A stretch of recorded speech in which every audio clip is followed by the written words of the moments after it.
Күн менен куттуктоодо эгерде бул жакшы амалдарды кылып аткан болсо куттуктаса болот. Эгерде бул жакшы амалда жок болсо ага кайгы айтыш керек. Көңүл айтыш керек туулган күнүндө.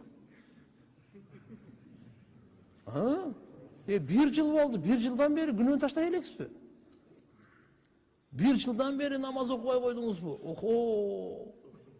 Бир жылдан бери Куран ача элексизби? Бир жылдан бери тоба кыла элексизби? Жок, тақсырлар андай болбойт да.